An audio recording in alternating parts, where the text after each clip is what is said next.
Hello everyone. आज का जो हमारा टॉपिक है वो है प्रकाश एवं प्रकाश का प्रवर्तन। तो प्रकाश और प्रकाश का प्रवर्तन देखते हैं। चलिए शुरू करते हैं। सबसे पहले हम देखेंगे प्रकाश। प्रकाश किसे कहते हैं? तो प्रकाश एक ऊर्जा का स्रोत है जो हमें किसी भी वस्तु को देखने में सहायता करती है। प्रकाश क्या? प्रकाश एक ऊर्जा का स्रोत है जो हमें किसी भी वस्तु को देखने में सहायता करती है। अभी हमें जैसे क्लासरूम, बोर्ड या पेड़ पौधे हमें कुछ भी दिखाई देते हो, किस लिए दिखाई देते हैं? क्योंकि प्रकाश वहां से टकरा कर हमारे आंखों तक आती है। जैसे ही प्रकाश हम नहीं मिलेगा हमें, जैसे हम अंधेरा कर देंगे तो हमें सारा कुछ दिखाई देना बंद हो जाएगा। तो इससे ये पता चलता है कि जब प्रकाश होती है तभी हमें कुछ चीज दिखाई देती है। इसीलिए प्रकाश एक ऊर्जा का स्रोत है जो हमें किसी भी वस्तु को देखने में सहायता करती है। ओके। अब प्रकाश की दिशा। प्रकाश की दिशा प्रकाश की दिशा एक सरल रेखीय पथ में गति करती है। मतलब प्रकाश जो हम होता है वो हमेशा एक सीधी रेखा में चलती है। ऐसे करके ना ही तो ऐसे ये ऐसे करके ऐसे ऐसे होगी, ना ही ऐसे ऐसे ऐसे मुड़ेगी। वो कैसे चलेगी? एक ऐसी सीधी रेखा में चलेगी। देखिए एक एग्जांपल एक्सपेरिमेंट के थ्रू देखते हैं। देखिए आप देख सकते हैं प्रकाश जो है एक सीधी रेखा में गमन कर रही है। कैसे? ये ग्रीन लाइन एक सीधी रेखा में गति करे, इसलिए हम कह सकते हैं कि प्रकाश भी एक सीधी रेखा में गति करती है। ठीक है, ना कि ये ऊपर नीचे ऐसे गति नहीं करी। ये कैसे गति करी? एक सीधी रेखा में।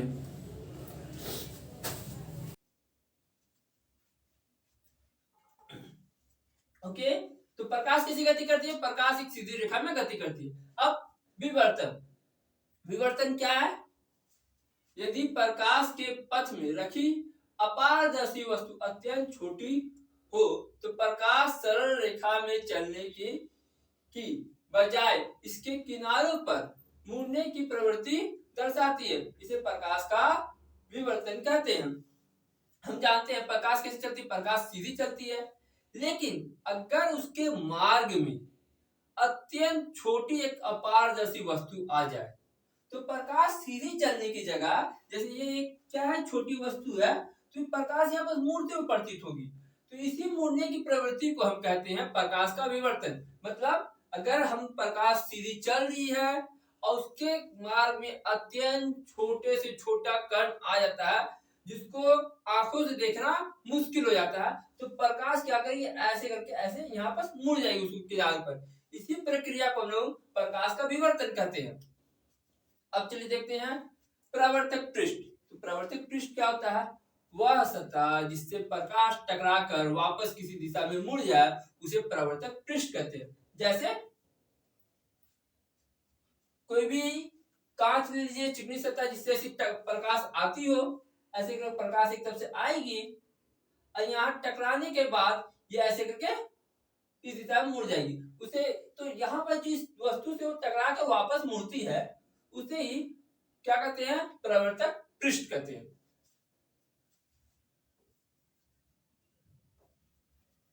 अब देखिए प्रकाश का प्रवर्तन। ओके, वह प्रक्रिया जिसमें प्रकाश किसी प्रवर्तक पृष्ठ से टकराकर लौट जाए उसे प्रक्रिया को प्रकाश का प्रवर्तन कहते हैं। मतलब अगर कोई यहाँ पर किसी तरह का एक प्रवर्तक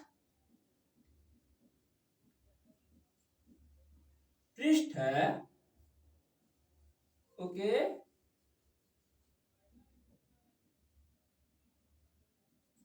अब प्रकाश किसी डायरेक्शन से आ रही है, ऐसे करके आ रही है और यहाँ टकराने के बाद ऐसे करके मुड़ जाए, तो इस प्रक्रिया को हम लोग प्रकाश का प्रवर्तन कहते हैं। मतलब प्रकाश अगर किसी दिशा से आ रही है, वो किसी चिकनी सतह से, कांच से, पानी से, किसी भी प्रवर्तक पृष्ठ से टकराए और ऐसे करके फिर वापस मुड़ जाए, उसे प्रकाश का प्रवर्तन कहते हैं। अब देखिए प्रकाश के प्रवर्तन के कुछ नियम भी है। प्रकाश के प्रवर्तन के क्या नियम है? आपतन कोण अपरावर्तन कोण क्या होते हैं? बराबर होते हैं। तो आपतन कोण किसे कहते हैं? परावर्तन कोण किसे कहते हैं? ये कोई परावर्तक पृष्ठ है। क्या है? परावर्तक पृष्ठ। ऊपर वाला चिकना सतह होगा, नीचे वाला खुदरा होगा, इसलिए ऐसे कर दी। यहां से कोई किरण आ रही जिसको आपतित किरण बोलेंगे, इसे आपतित किरण और ये टकराने के बाद ऐसे मुड़ जाती है प्रकाश का परावर्तन में, इसे परावर्तित किरण। जो आ रही है उसे आपतित किरण, जो जा रही है उसे परावर्तित किरण। और एक इसके ऊपर अभिलंब होता है। क्या होता है? अभिलंब। तो अभिलंब के साथ बनने वाला कोण, ठीक है, अभिलंब के साथ बनने वाला कोण दोनों दिशा में बनेगा। जब वो आपतित किरण के साथ बनेगा तो इसे आपतन कोण कहते हैं। क्या कहते हैं?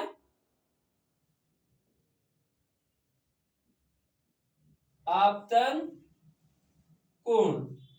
ऐसे प्रवर्तन कोण। तो आपतन कोण परावर्तन कोण के बराबर होती है। पहला नियम ये बोलता है। दूसरा नियम ये बोलता है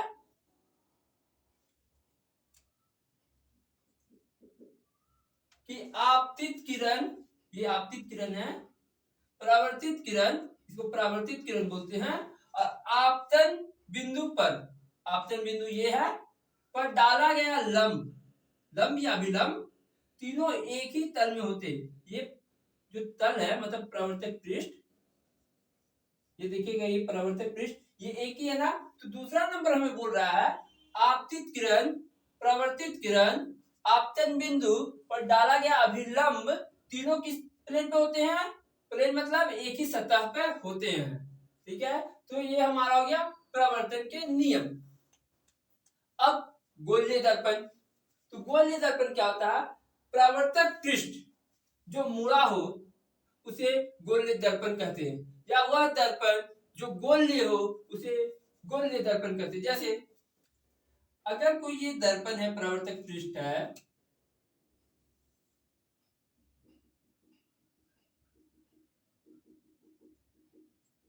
ये सीधी है इसलिए इसको समतल बोलेंगे, समतल दर्पण। लेकिन इसी के जगह पर अगर ये ऐसे करके मुड़ जाए या फिर ऐसे करके मुड़ जाए तो एक गोले के आकार का बन जा रही, इसीलिए इसे गोलीय दर्पण कहेंगे। क्या कहेंगे? गोलीय दर्पण। तो वह दर्पण जिसका परावर्तक पृष्ठ मुड़ा हो उसे गोलीय दर्पण कहते हैं। अब गोलीय दर्पण में दो दर्पण होते हैं, एक अवतल दर्पण, एक उत्तल दर्पण। तो आइए चलिए इसके भी देख लेते हैं हम। अवतल दर्पण, गोलीय दर्पण जिसका परावर्तक पृष्ठ गोले के अंदर की ओर हो उसे अवतल दर्पण कहेंगे। तो पहले मैं आपको कुछ बता दूं, अगर मैंने कुछ ऐसा फिगर बनाया हुआ है, अगर इस टाइप का कुछ है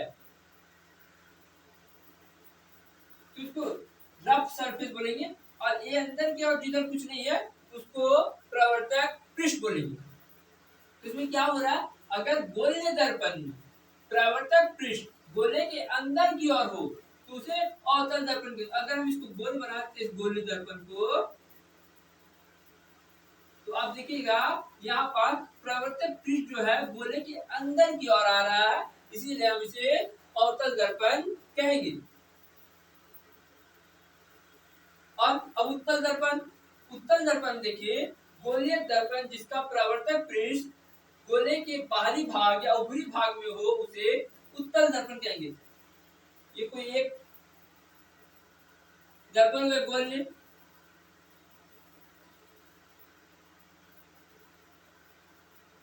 ये रफ सरफेस हो गया, और ये जो साइड है वो हो गया परावर्तक पृष्ठ। अगर हम इसको भी गोला बनाते हैं तो आप देखिएगा परावर्तक पृष्ठ जो है गोले के बाहरी भाग में है, या फिर ये जो परावर्तक पृष्ठ है ये उभरा हुआ टाइप में है, तो इसीलिए इसे हम बोलेंगे उत्तल दर्पण। ठीक है, अब ध्रुव देखते हैं। ध्रुव किसे कहते हैं? गोलीय दर्पण के केंद्र को ध्रुव कहते हैं। कोई गोलीय दर्पण है,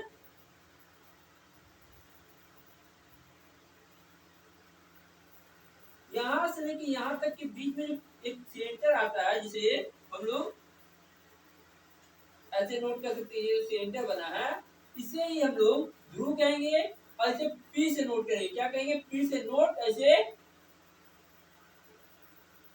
ध्रुव कहेंगे। ये हो गया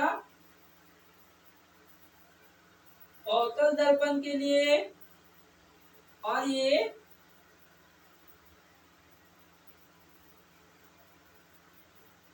उत्तल दर्पण के लिए P हो गया। P मतलब ध्रुव। मतलब ध्रुव क्या है? गोलीय दर्पण का केंद्र को ध्रुव कहते हैं। अब यहाँ पर देखिए वक्रता केंद्र। वक्रता केंद्र किसे कहते हैं? गोलीय दर्पण जिस गोले का भाग होता है उस गोले के केंद्र को वक्रता केंद्र कहते हैं। ऐसे C से निरूपित करते हैं। गोलीय दर्पण जो बना है वो किसी ना किसी गोले का भाग होगा। वो जिस गोले का भाग होगा उस गोले के केंद्र को ही वक्रता केंद्र बोलते हैं। जैसे यहाँ पास ये कोई गोलीय दर्पण है तो किसी ना किसी गोले का तो भाग रहा होगा। और मान लीजिए गोला ये बन गया, उस गोले को हम लोग कंप्लीट कर देते हैं तो उस गोले का कोई सेंटर भी रहा होगा। तो मान लीजिए सी सेंटर रहा उस गोले का, तो इस सी को ही वक्रता केंद्र बोलते हैं। ओके, और वो सी से निरूपित करते हैं। ये हो गया अवतल दर्पण के लिए।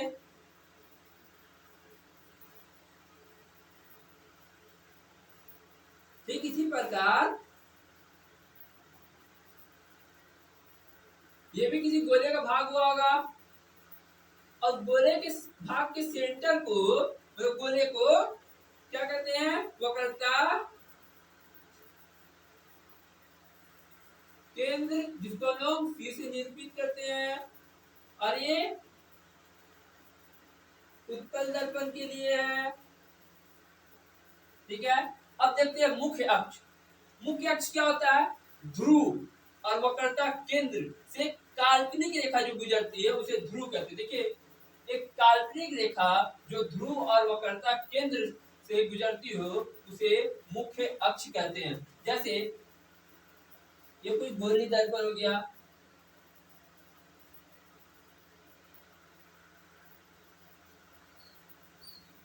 इस गोलीय दर्पण के लिए एक पॉइंट P जिसको ध्रुव बोलते हैं, ध्रुव होगा और एक पॉइंट C वक्रता केंद्र भी होगा। ठीक है, इन दोनों से एक रेखा कोई गुजरती हो तो उसको हम मुख्य अक्ष बोलेंगे। मुख्य अक्ष क्या है? ध्रुव और वक्रता केंद्र से गुजरने वाली एक काल्पनिक रेखा है। वक्रता त्रिज्या किसे कहते हैं? वक्रता केंद्र और ध्रुव के बीच की दूरी को वक्रता त्रिज्या कहते हैं। ये कोई गोलीय दर्पण हो गया। गोलीय दर्पण में ये P ध्रुव हो गया और ये C वक्रता केंद्र हो गया। इन दोनों के बीच की दूरी को वक्रता त्रिज्या कहते हैं। फोकस बिंदु वक्रता केंद्र और ध्रुव के मध्य बिंदु को फोकस बिंदु कहते हैं।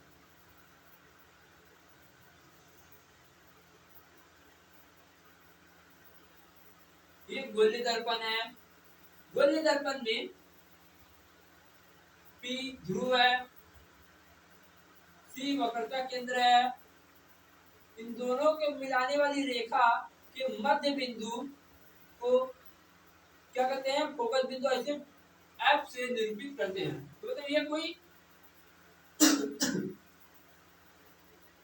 क्या आ गया हमारे पास? गोलीय दर्पण में ये क्या हमारे पास है? गोलीय दर्पण में ध्रुव है, ये वक्रता केंद्र है। इन दोनों के बीच की जो बिंदु है उसे हम लोग कहते हैं फोकस बिंदु। फोकस त्रिज्या ध्रुव और फोकस बिंदु के मध्य की दूरी को फोकस त्रिज्या कहते हैं। गोलीय दर्पण है कोई,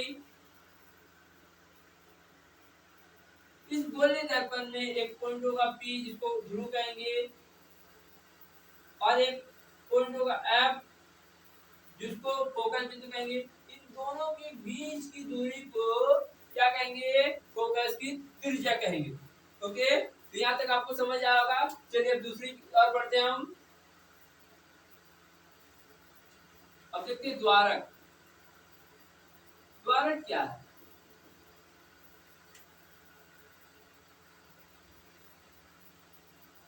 गोलीय दर्पण की सीमा को द्वारक कहते हैं। गोलीय दर्पण से सीमा से हमारा क्या मतलब है? कोई एक गोलीय दर्पण दिया गया होगा ए से बी, तो ए से बी की जो दूरी है उसे ही हम सीमा कहेंगे और इसे द्वारक भी कहेंगे। क्यों? क्योंकि प्रकाश जो है हमारे इस पॉइंट से लेके इस पॉइंट के बीच कहीं से भी प्रकाश आ सकती है। और हम जानते हैं द्वारक से हम सीधा देख सकते हैं, द्वार मतलब जिससे हम प्रवेश कर सकते हैं, इसी को द्वारक बोला गया है। इसीलिए द्वारक क्या हो जाएगा? द्वारक हो जाएगा उसकी सीमा जिससे प्रकाश प्रवेश कर सकती है। तो चलिए आज के इतना ही रखते हैं हम। अगर आपको पसंद आया ये वीडियो तो लाइक जरूर करें, शेयर करें और सब्सक्राइब करें। धन्यवाद।